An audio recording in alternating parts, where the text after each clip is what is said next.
السلام علیکم خواتین و حضرات۔ مولانا ابوالکلام آزاد کی کتاب غبار خاطر سے کچھ اقتباسات میں آپ کے سامنے سنانا چاہوں گا۔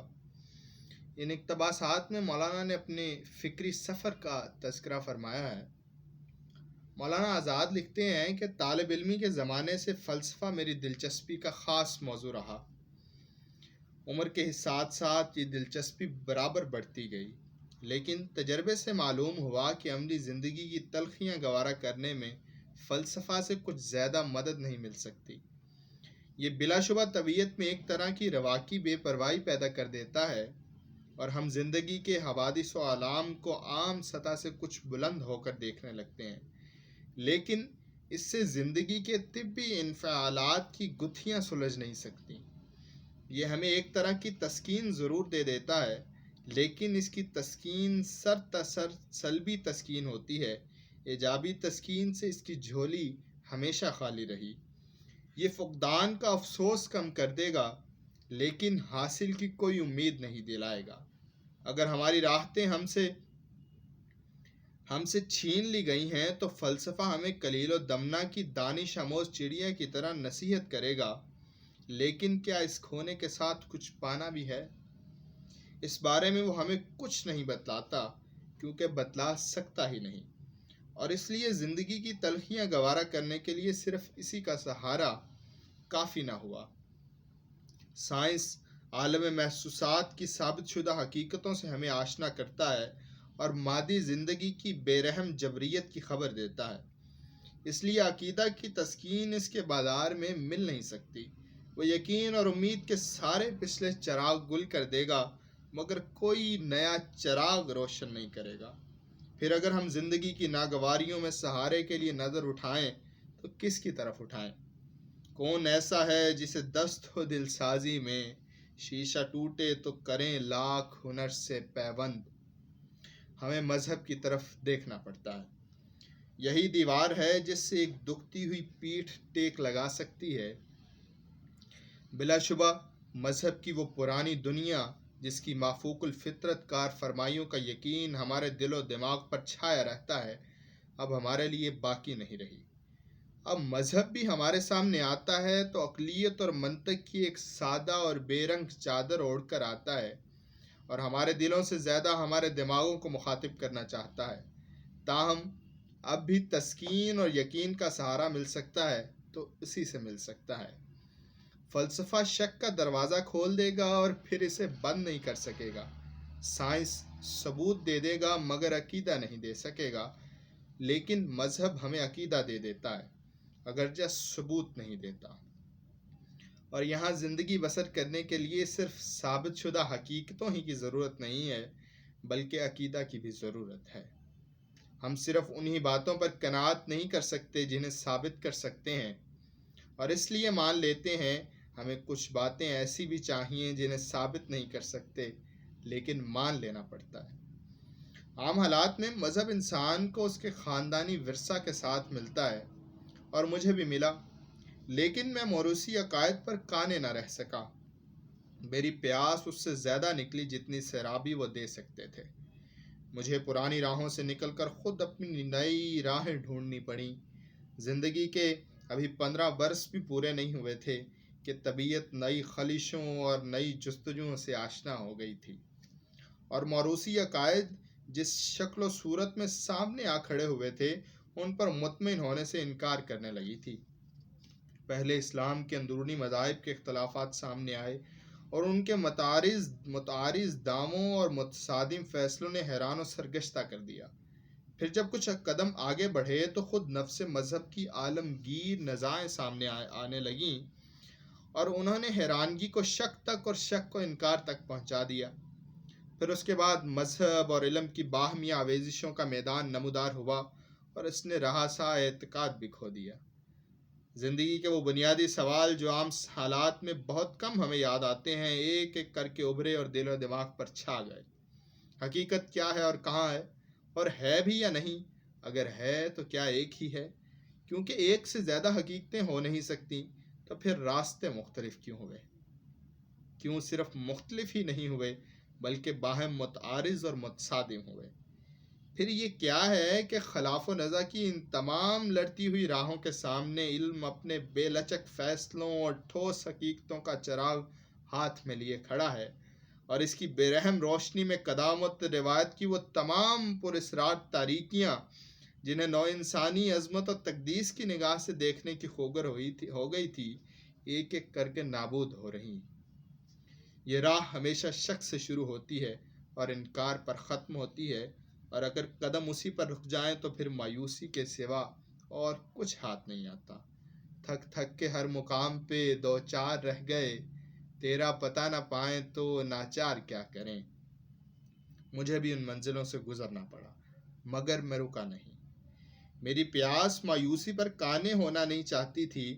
بالآخر حیرانیوں اور سرگشتگیوں کے بہت سے مرحلے طے کرنے کے بعد جو مقام نمودار ہوا، اس نے ایک دوسرے ہی عالم میں پہنچا دیا۔ معلوم ہوا کہ اختلاف و نزاع کی انہی متعارض راہوں اور اوہام و خیالات کی انہی گہری تاریکیوں کے اندر ایک روشن اور قطعی راہ میں موجود ہے جو یقین اور اعتقاد کی منزل مقصود تک چلی گئی ہے، اور اگر سکون و طمانینت کا سراغ مل سکتا ہے تو وہیں مل سکتا ہے۔ میں نے جو اعتقاد حقیقت کی جستجو میں کھو دیا تھا، وہ اسی جستجو کے ہاتھوں پھر واپس مل گیا۔ میری بیماری کی جو علت تھی وہی بالآخر دارو شفا بھی ثابت ہوئی۔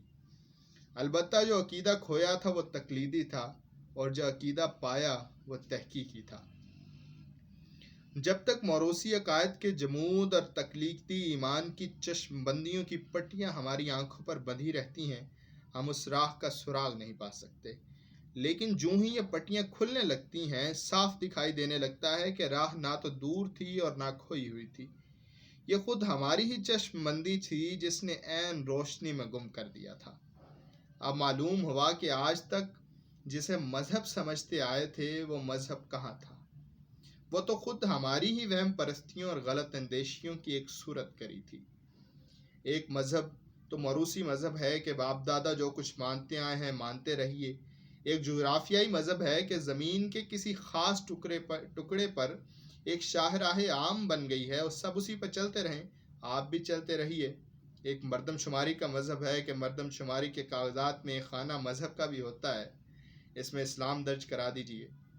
ایک رسمی مذہب ہے کہ رسموں اور تقریبوں کا ایک سانچہ ڈھل گیا ہے، اسے نہ چھیڑیے اور اسی میں ڈھلتے رہیے۔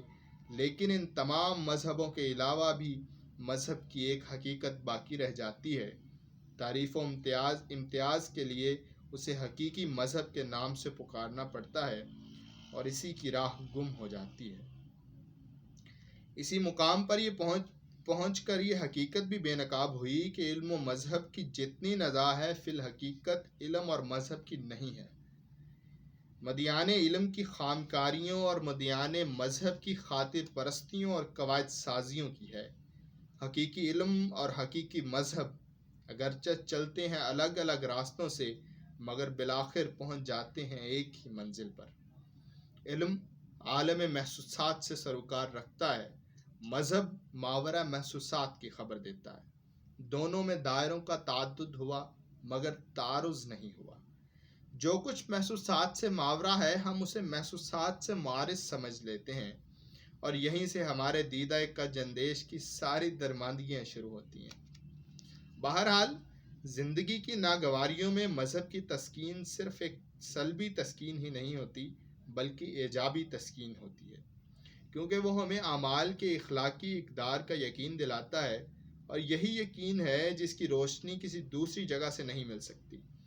وہ ہمیں بتلاتا ہے کہ زندگی ایک فریضہ ہے جسے انجام دینا چاہیے، ایک بوجھ ہے جسے اٹھا لینا چاہیے۔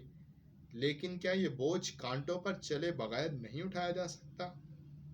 نہیں اٹھایا جا سکتا، کیونکہ یہاں خود زندگی کے تقاضے ہوئے جن کا ہمیں جواب دینا ہے، اور خود زندگی کے مقاصد ہوئے جن کے پیچھے والہانہ دوڑنا ہے۔ جن باتوں کو ہم زندگی کی راحتوں اور لذتوں سے تعبیر کرتے ہیں، وہ ہمارے لیے راحتیں اور لذتیں ہی کب رہیں گی اگر ان تقاضوں اور مقصدوں سے منہ موڑ لیں۔ بلا شبہ یہاں زندگی کا بوجھ اٹھا کے کانٹوں کے فرش پر دوڑنا پڑا، لیکن اس لیے دوڑنا پڑا کہ دیبا و مخمل کے فرش پر چل کر ان تقاضوں کا جواب دیا نہیں جا سکتا تھا۔ کانٹے کبھی دامن سے الجھیں گے، کبھی تلووں میں چبھیں گے، لیکن مقصد کی خلش جو پہلو دل میں چپتی رہے گی، نہ دامن دار تار کی خبر لینے دے گی اور نہ ہی زخمی تلووں کی۔ اور پھر زندگی کی جن حالتوں کو ہم راحت و الم سے تعبیر کرتے ہیں، ان کی حقیقت بھی اس سے زیادہ کیا ہوئی کہ اضافت کے کرشموں کی ایک صورت گری ہے۔ یہاں نہ مطلق راحت ہے نہ مطلق الم، ہمارے تمام احساسات سر تسر اضافی ہیں۔ اضافتیں بدلتے جاؤ، راحت و علم کی نوعیتیں بھی بدلتی جائیں گی۔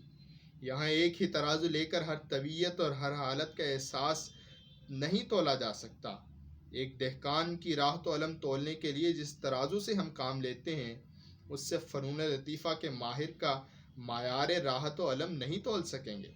ایک ریاضی دان کو ریاضی کا ایک مسئلہ حل کرنے میں جو لذت ملتی ہے، وہ ایک ہوس پرست کی شبستان عشرت کی سیاہ مستیوں میں کب مل سکے گی؟ کبھی ایسا ہوتا ہے کہ ہم پھولوں کی سیج پر لوٹتے ہیں اور راحت نہیں پاتے، کبھی ایسا ہوتا ہے کہ کانٹوں پر دوڑتے ہیں اور اس کی ہر چبھن میں راحت و سرور کی ایک نئی لذت پانے لگتے ہیں۔ راحت و علم کا احساس ہمیں باہر سے لا کر کوئی نہیں دیا کرتا، یہ خود ہمارا ہی احساس ہے جو کبھی زخم لگاتا ہے، کبھی مرہم بن جاتا ہے۔ طلب و سعی کی زندگی بجائے خود زندگی کی سب سے بڑی لذت ہے، بشرطے کہ کسی مطلوب کی راہ میں ہو۔ اور یہ جو کچھ میں کہہ رہا ہوں فلسفہ نہیں ہے، زندگی کے عام واردات ہیں۔ عشق و محبت کے واردات کا میں حوالہ نہیں دوں گا، کیونکہ وہ ہر شخص کے حصے میں نہیں آ سکتے، لیکن رندی اور حوصنہ کے کوچوں کی خبر رکھنے والے تو بہت نکلیں گے۔ وہ خود اپنے دل سے پوچھ دیکھیں کہ کس کی راہ میں رنج و علم کی تلخیوں نے کبھی خوشگواریوں کے مزے بھی دیے تھے یا نہیں۔ زندگی بغیر کسی مقصد کے بسر نہیں کی جا سکتی۔ کوئی اٹکاؤ، کوئی لگاؤ، کوئی بندھن ضرور ہونا چاہیے جس کی خاطر زندگی کے دن کاٹے جا سکیں۔ یہ مقصد مختلف طبیعتوں کے سامنے مختلف شکلوں میں آتا ہے۔ کوئی زندگی کی کاربرداریوں ہی کو مقصد زندگی سمجھ کر ان پر قانے ہو جاتا ہے، کوئی ان پر قانے نہیں ہو سکتا۔ جو قانے نہیں ہو سکتے ان کی حالتیں بھی مختلف ہوئیں۔ اکثروں کی پیاس ایسے مقصدوں سے سیراب ہو جاتی ہے جو انہیں مشغول رکھ سکیں، لیکن کچھ طبیعتیں ایسی بھی ہوتی ہیں جن کے لیے صرف مشغولیت کافی نہیں ہو سکتی، وہ زندگی کا اضطراب بھی چاہتی ہیں۔ پہلوں کے لیے جو دل بستگی اس میں ہوئی کہ مشغول رہیں، دوسروں کے لیے اس میں ہوئی کہ وہ مضطرب رہیں۔ ایک خنک اور ناآشنا شورش مقصد سے ان کی پیاس نہیں بجھ سکتی۔ انہیں ایسا مقصد چاہیے جو اضطراب کے انگاروں سے دہک رہا ہو، جو ان کے اندر شورش و سرمستی کا ایک تہلکہ مچا دے، جس کے دامن ناز کو پکڑنے کے لیے وہ ہمیشہ اپنا گریبان وحشت چاک کرتے رہیں۔ ایک ایسا بلائے جاں مقصد جس کے پیچھے انہیں دیوانہ وار دوڑنا پڑے، جو دوڑنے والوں کو ہمیشہ نزدیک بھی دکھائی دے اور ہمیشہ دور بھی ہوتا رہے۔ نزدیک اتنا کہ جب چاہیں ہاتھ بڑھا کر پکڑ لیں، دور اتنا کہ اس کی گرد راہ کا سراغ بھی نہ پا سکیں۔ پھر نفسیاتی نقطہ نگاہ سے دیکھیے تو معاملہ ایک اور پہلو بھی ہے جسے صرف تہ رس نگاہیں ہی دیکھ سکتی ہیں۔ یکسانی اگرچہ سکون و راحت کی ہو، یکسانی ہوئی اور یکسانی بجائے خود زندگی کی سب سے بڑی بے نمکی ہے۔ تبدیلی اگرچہ سکون سے اضطراب کی ہو، مگر پھر بھی تبدیلی ہے، اور تبدیلی بجائے خود زندگی کی ایک بہت بڑی لذت ہے۔ عربی میں کہتے ہیں کہ ہمزو امجالسکم، اپنی مجلسوں کا ذائقہ بدلتے رہو۔ یہاں زندگی کا مزہ بھی انہی کو مل سکتا ہے جو اس کی تلخیوں کے بھی گھونٹ لیتے رہتے ہیں، اور اس طرح زندگی کا ایک ذائقہ بدلتے رہتے ہیں۔ ورنہ وہ زندگی ہی کیا جو ایک ہی طرح کی صبحوں اور ایک ہی طرح کی شاموں میں بسر ہوتی رہے۔ خواجہ درد نے کیا خوب کہا ہے، آ جائے ایسے جینے سے اپنا تو جی بتنگ، آخر جیے گا کب تلک اے خضر مر کہیں۔ یہاں پانے کا مزہ انہی کو مل سکتا ہے جو کھونا جانتے ہیں۔ جنہوں نے کچھ کھویا ہی نہیں، انہیں کیا معلوم کہ پانے کے معنی کیا ہوتے ہیں۔ اور پھر غور کا ایک اور قدم آگے بڑھائیے تو خود زندگی، ہماری زندگی کی حقیقت بھی حرکت و اضطراب کی ایک تسلسل کے سوا اور کیا ہے؟ جس حالت کو ہم سکون سے تعبیر کرتے ہیں، اگر چاہیں تو اسی کو موج سے تعبیر کر سکتے ہیں۔ موج جب تک مضطرب ہے زندہ ہے، آسودہ ہوئی اور معدوم ہوئی۔ اور پھر یہ راہ اس طرح بھی طے نہیں کی جا سکتی کہ اس کے اٹکاؤ کے ساتھ دوسرے لگاؤ بھی رکھیے۔ راہ مقصد کی خاک بڑی ہی غیور واقع ہوئی ہے۔ وہ رہرو کی جبین نیاز کے سارے سجدے اس طرح کھینچ لیتی ہے کہ پھر کسی دوسری چوکھٹ کے لیے کچھ باقی نہیں رہتا۔ مقصود اس تمام دراز نفسی سے یہ تھا کہ آج اپنے اوراق فکر پریشاں کا ایک صفحہ آپ کے سامنے کھول دوں، اور اس میکدہ ہزار شیوا و رنگ میں ہر گرفتار دام تخیل اپنی خود فراموشیوں کے لیے کوئی نہ کوئی جام سرشاری سامنے رکھ لیا ہے، اور اسی میں بے خود رہتا ہے۔ کوئی اپنا دامن پھولوں سے بھرنا چاہتا ہے، کوئی کانٹوں سے، اور دونوں میں کوئی بھی پسند نہیں کرے گا کہ تہی دامن رہے۔ جب لوگ کام جوئیوں اور خوش بختیوں سے پھول چن رہے تھے تو ہمارے حصے میں تمناؤں اور حسرتوں کے کانٹے آئے۔ انہوں نے پھول چن لیے اور کانٹے چھوڑ دیے، ہم نے کانٹے چن لیے اور پھول چھوڑ دیے۔